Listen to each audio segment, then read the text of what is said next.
Start करेंगे terms and condition for acceptance of deposit. ये company जब पैसा डिपॉजिट एक्सेप्ट करती है तो क्या टर्म्स एंड कंडीशंस होते हैं वो हमको देखना है, आज हमको पढ़ेंगे, उसके बारे में मालूमात हासिल करेंगे। तो इसमें नंबर 1 पॉइंट है amount of deposits. Amount of deposits में ये दिया गया है कि प्राइवेट और पब्लिक और एलिजिबल कंपनी, जैसा आपको पता है कि ये क्या करती है, एक्सेप्टेंस ऑफ डिपॉजिट करती है मेंबर से और जनरल पब्लिक से। और आपको इसमें पहला पॉइंट दिया हुआ है कि टर्म्स एंड कंडीशंस क्या होते हैं पैसा एक्सेप्ट करने के लिए, पैसा हासिल करने के लिए, लोन लेने के लिए।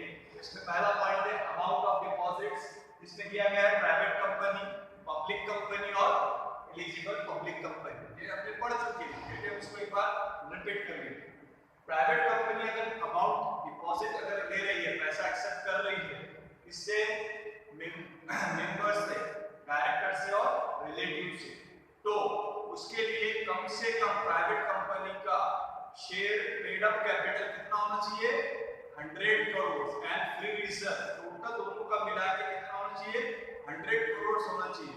अगर वो 100 करोड़ नहीं होता है, 100% नहीं होता है, तो कंपनी पब्लिक से पैसा एक्सेप्ट नहीं कर सकती। दूसरा है पब्लिक कंपनी। पब्लिक कंपनी का वही है शेयर पेड अप कैपिटल और फ्री रिजर्व होना चाहिए 25%। कितना होना चाहिए, कम से कम मिनिमम 25% उसका क्या होना चाहिए, शेयर पेड अप कैपिटल होना चाहिए और फ्री रिजर्व होना चाहिए। तो ही पब्लिक कंपनी जनरल यानी डायरेक्टर से मेंबर्स से और उनके रिलेटिव से पैसा हासिल कर सकती है।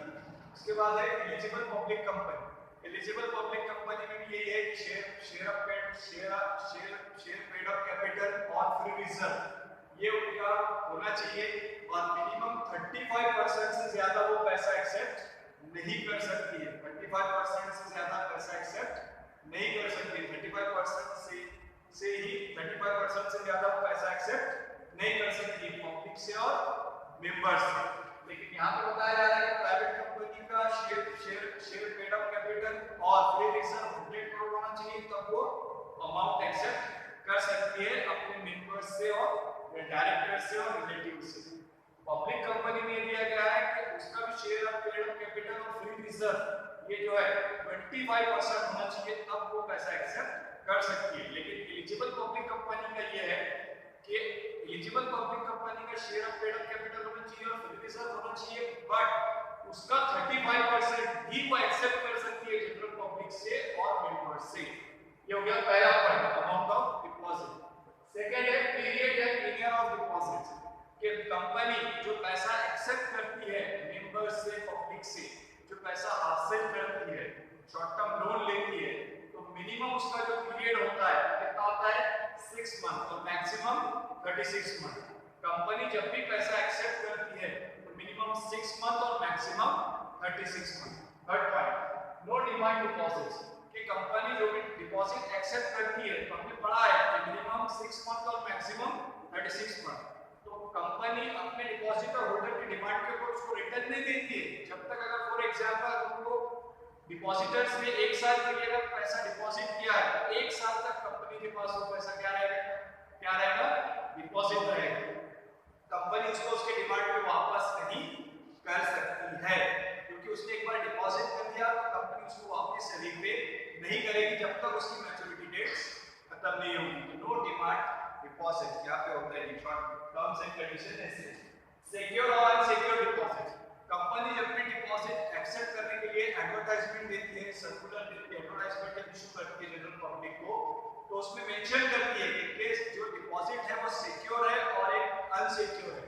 सिक्योर कहा जाता है जो भी लोग अगर हमारे कंपनी में डिपॉजिट कर रहे हैं, पैसा आपको शॉर्ट टर्म लोन दे रहे हैं या हमारी कंपनी में डिपॉजिट कर रहे हैं, डिपॉजिटर होल्डर हो रहे हैं या क्रेडिटर्स हो रहे हैं जो पैसा हमारी कंपनी में डिपॉजिट कर रहे हैं, तो कंपनी उनको सिक्योर डिपॉजिट दे रही है, मतलब कि कंपनी की असेट्स के ऊपर उनका क्या रहेगा, चार्ज रहेगा, और कंपनी के असेट्स के ऊपर चार्ज रहेगा, और कल को कंपनी अगर वो पैसा उनका इंटरेस्ट के साथ रीपे नहीं कर पाती है तो डिपॉजिटर होल्डर उस असेट्स को सेल करके अपना पैसा रिकवर कर सकता है। तो ये होता है ये सिक्योर डिपॉजिट, और एक होता है अनसिक्योर डिपॉजिट। ये एडवर्टाइजमेंट में ही मेंशन होता है कि कंपनी जब मेंशन करती है कि हम अनसिक्योर डिपॉजिट एक्सेप्ट कर रहे हैं, तो उसके ऊपर डिपॉजिट डिपॉजिटर होल्डर का कंपनी की असेट्स के ऊपर चार्ज नहीं होता है, क्योंकि वो अनसिक्योर्ड डिपॉजिट्स होता है। ये टर्म्स एंड कंडीशन है कि कंपनी जब भी पैसा हासिल करती है तो सिक्योर डिपॉजिट भी हासिल करती है और अनसिक्योर्ड भी। सिक्योर कहा जाता है कि डिपॉजिटर होल्डर्स का कंपनी की असेट्स के ऊपर चार्ज होता है। टेंजिबल एसेट्स, कौन सी एसेट्स? टेंजिबल, जिसको कि हम देख सकते हैं, छू सकते हैं, उस एसेट्स के ऊपर। फॉर एग्जांपल लैंड है, बिल्डिंग है, फर्नीचर्स है, मशीनरीज। उसके बाद application form, terms and conditions पे ये भी पॉइंट है कि एप्लीकेशन फॉर्म कि कंपनी जब भी डिपॉजिट एक्सेप्ट करती है तो एप्लीकेशन फॉर्म भी उसके साथ एक्सेप्ट करती है, और एप्लीकेशन फॉर्म जो है एडवर्टाइजमेंट में मेंशन किया जाता है। और जितने भी लोग डिपॉजिट करते हैं कंपनी में, कंपनी को लोन देते हैं, तो कंपनी उनको एप्लीकेशन फॉर्म के थ्रू पैसा एक्सेप्ट करती है।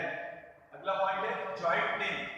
अगर कोई बंदा या अगर कोई डिपॉजिटर्स या कोई इन्वेस्टर्स अगर कंपनी में पैसा डिपॉजिट करना चाहता है, अगर तो उसकी इच्छा है, उसके विषय क्यों कंपनी में डिपॉजिट करना चाहता है, कंपनी को शॉर्ट टर्म लोन देना चाहता है, 2 लाख 5 लाख जमा करना चाहता है, तो मिनिमम 1 और मैक्सिमम 3 लोगों के नाम 3 लोग मिलकर भी कंपनी में डिपॉजिट पैसा कर सकते हैं। फॉर एग्जांपल अगर कोई 3 लोग मिलकर भी अपने 3 लोगों के नाम से भी पब्लिक कंपनी या प्राइवेट कंपनी, एलिजिबल कंपनी में पैसा डिपॉजिट कर सकते हैं।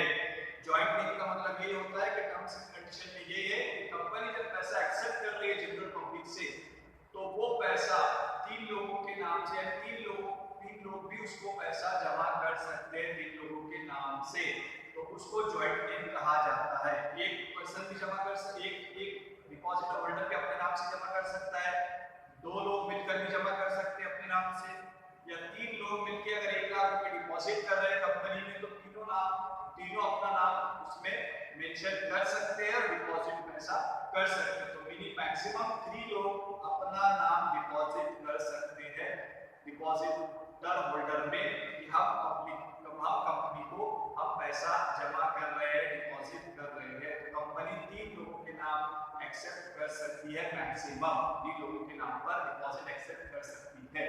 उसके बाद अगला है नॉमिनेशन। नॉमिनेशन कहा जाता है कि जो भी डिपॉजिटर होल्डर्स है वो जब भी कंपनी में डिपॉजिट कर रहा है तो कंपनी उसको नॉमिनेशन की फैसिलिटी भी देती है, यानी नॉमिनेशन भी करना पड़ता है। फॉर एग्जांपल अगर कोई डिपॉजिटर होल्डर अपने 1 लाख रुपए का डिपॉजिट कर रहा है तो उसके साथ साथ कंपनी उनको नॉमिनेशन की भी फैसिलिटी, नॉमिनेशन का भी एक पॉइंट होता है, यानी नॉमिनेशन भी एक फैक्टर्स होता है कि हर डिपॉजिटर होल्डर अपने डिपॉजिट जो भी कर रहा है 1 लाख रुपए 1.5 लाख रुपए, उसका नॉमिनेशन फॉर्म उसको भर के देना कंपलसरी होता है कि उसकी डेथ हो जाने के बाद वो पैसा उसके नॉमिनीज को दिया जाएगा। फॉर एग्जांपल उसकी बीवी है, हस्बैंड है, वाइफ है, या उसके अलावा उसके बच्चे हैं, उसके नाम का नॉमिनेशन फॉर्म वो एक्सेप्ट करते टाइम पर वो क्या करते हैं, नॉमिनेशन फॉर्म एक्सेप्ट करते, फिलअप करके सबमिट करना पड़ता है डिपॉजिटर होल्डर्स को।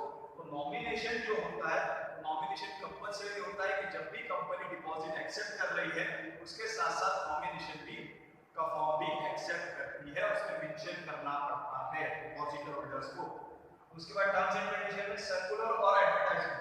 सर्कुलर और एडवर्टाइजमेंट में क्या फर्क है, सबसे पहले हम वो देखेंगे। हमने ये पढ़ा है कि कंपनी डिपॉजिट एक्सेप्ट करने से, यानी डिपॉजिट एक्सेप्टेंस ऑफ डिपॉजिट लेती है, शॉर्ट टर्म लोन लेती है, तो कंपनी क्या करती है, एडवर्टाइजमेंट इशू करती है, किसको, जनरल पब्लिक को। और अगर कंपनी मेंबर्स से पैसा हासिल कर रही है, मेंबर्स से, डायरेक्टर्स से और रिलेटिव से डायरेक्टर्स के, तो कंपनी को क्या इशू करती है, सर्कुलर। और अगर कंपनी जनरल पब्लिक से पैसा एक्सेप्ट कर रही है तो उनको क्या इशू करती है, उनको ये क्या किया जाता है, पेपर में एडवर्टाइजमेंट इशू किया जाता है। और एडवर्टाइजमेंट जब इशू किया जाता है तो जनरल पब्लिक से पैसा हासिल करने के लिए कंपनी एडवर्टाइजमेंट इशू करती है। और अगर कंपनी मेंबर्स से, अपने कंपनी के मेंबर्स से, डायरेक्टर्स से अगर पैसा एक्सेप्ट कर रही है तो कंपनी सर्कुलर इशू करती है, एडवर्टाइजमेंट नहीं देती है। ये भी कंपनी के टर्म्स एंड कंडीशंस है। उसके बाद अपॉइंटमेंट ऑफ डिपॉजिट ट्रस्टीज। आप कंपनी क्या करती है, जब पैसा एक्सेप्ट करना है, शॉर्ट टर्म लोन लेना है, तो कंपनी किसको अपॉइंट करती है, डिपॉजिट ट्रस्टीज को। क्यों अपॉइंट करती है, क्योंकि डिपॉजिट ट्रस्टीज जो होते हैं वो डिपॉजिटर होल्डर्स के हक में बात करते हैं, उनके इंटरेस्ट को प्रोटेक्ट करते हैं कि कल को अगर कंपनी अगर डिपॉजिटर होल्डर का पैसा वापस नहीं कर पाती है या इंटरेस्ट टाइम पर अगर नहीं दे पाती है तो डिपॉजिट ट्रस्टीज जो होते हैं वो कंपनी के हक में NCLT यानी नेशनल कंपनी लॉ ट्रिब्यूनल में जाके कंपनी के ऊपर केस कर सकते हैं और कंपनी के एसेट्स को सेल आउट करके डिपॉजिटर होल्डर्स क्या करते हैं उनका पैसा वापस दिला सकते हैं। तो डिपॉजिट ट्रस्टीज जो होते हैं उनको अपॉइंट करना कंपलसरी होता है कंपनी को, क्योंकि जब कंपनी को अपॉइंट करती है तो कंपनी को अपॉइंट करती है कि डिपॉजिटर होल्डर्स के हक में होता है यानी डिपॉजिटर होल्डर्स को प्रोटेक्ट करती है और जितने भी डिपॉजिटर होल्डर्स होते हैं अगर उनको इंटरेस्ट अगर नहीं मिलता है या उनको उनका पैसा रिफंड नहीं होता है तो डिपॉजिट ट्रस्टीज जो होते हैं ये कंपनी की एसेट्स को अपने पास क्या करते हैं गिरवी रखते हैं, मॉर्गेज करते हैं, चार्ज करता है उनका और कंपनी के एसेट्स को सेल आउट करके डिपॉजिटर होल्डर्स का पैसा इंटरेस्ट के साथ वापस करते हैं। इसलिए डिपॉजिट ट्रस्टीज को अपॉइंट करना कंपलसरी होता है। ये टर्म्स एंड कंडीशंस है एक्सेप्टेंस ऑफ डिपॉजिट।